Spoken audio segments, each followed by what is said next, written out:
ప్రసిద్ధ పుణ్యక్షేత్రమైన తిరుమల ఆలయం భక్తులతో కిటకిటలాడుతోంది. వైకుంఠ ఏకాదశిని పురస్కరించుకుని అర్ధరాత్రి దాటిన తర్వాత అర్చకులు శాస్త్రోక్తంగా వైకుంఠ ద్వారాన్ని తెరిచారు.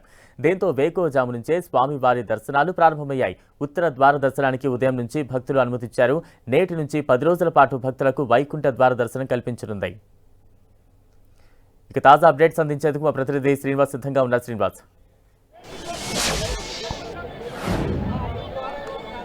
బలరాం, తిరుమల శ్రీవారి ఆలయంలో వైకుంఠ ద్వార దర్శనం అత్యంత వేడుకగా జరుగుతుంది.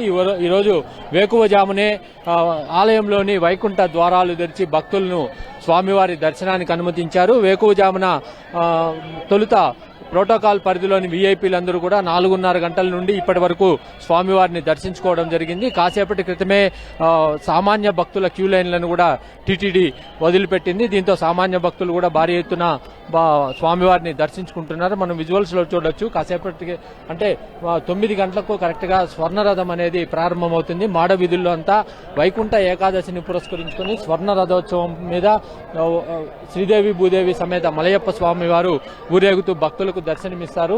అయితే వైకుంఠ ఏకాదశికి సంబంధించి తిరుమలలో టీటీడీ విస్తృత ఏర్పాట్లు చేపట్టింది. మొత్తం శ్రీవారి ఆలయం అంతా కూడా పుష్పాలంకరణలతో పాటు విద్యుత్ దీపాలతో మొత్తం ఇలా వైకుంఠం కల్పించే విధంగా కూడా సర్వాంగ సుందరంగా శ్రీవారి ఆలయాన్ని అలంకరింపజేశారు.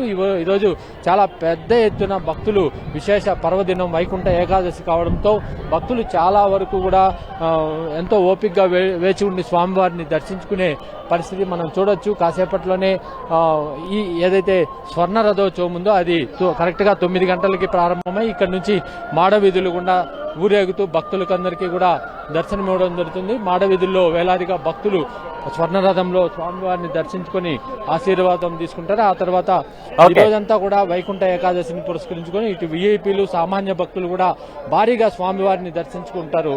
Balaram, right, thank you Srinivas.